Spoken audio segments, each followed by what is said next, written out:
Magandang araw muli mga kalupa! Nandito po tayo ngayon sa Kalawan, Laguna. At yan po nakikita ninyong rough road. Yan po yung entrance nitong ating property. Malapit lang po ito sa Barangay Road. At ito po ay 12 hectares titled. At malinis po ang papel po nito. Yan, 12 hectares, 12 hektarya na maisan. Yan po. Kung gusto po nyo makita itong property ito, ay mangyari lang pong i-chat or i-text nyo po ako sa Viber or WhatsApp. Yan pong naka-flash sa screen po ninyo. Pwede rin po ninyo akong kontakin sa Globe. Ang problema lang po kadalasan wala pong signal dito po sa lugar namin. Kaya pinakamaganda po ay WhatsApp or Viber ang inyong gamitin. At maraming salamat po do sa mga nagtiwala dito sa Lots and Properties. So do po sa mga nakadeal po namin, maraming salamat po sa pagtitiwala po ninyo.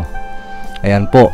So yung pong mga naghahanap dyan ng mga dream farm or dream lot, baka po dito sa Lots and Properties po ninyo makita.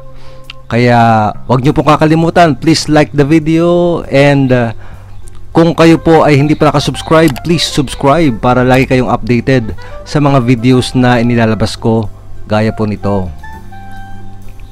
At ito nga po, schedule po kayo ng tripping. Anytime naman po, pwede po kami para ipakita sa inyo itong property na ito.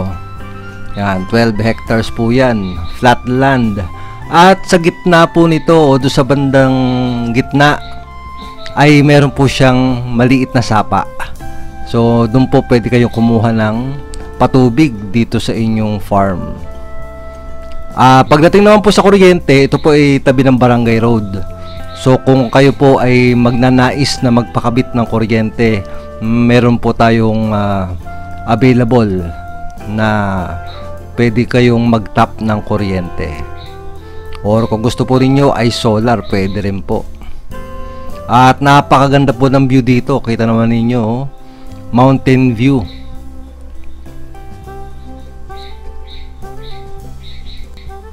At kung gusto po ninyong makita ang presyo at iba pang detalye ng property ito, ay mangyari lang pong tingnan po ninyo sa details o sa description po ng video na ito. I-click lang po ninyo yung more. Diyan po, diyan po sa ibaba ng video. Nako, pasensya na kayo. Medyo minamalat po tayo ngayon.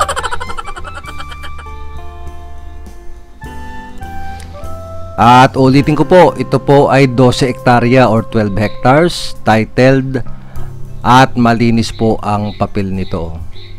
Pwede po tayong mag-tripping dito anytime, magpa-schedule lang po kayo.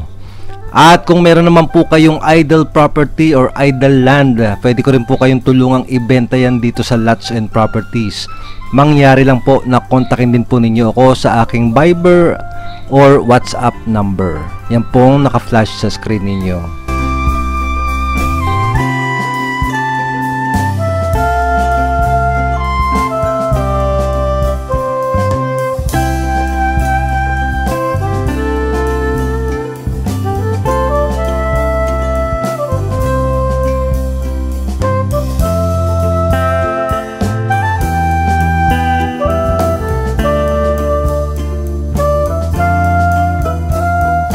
Po, yung pong nakikita ninyong maisan dyan sa malayo, yan po yun.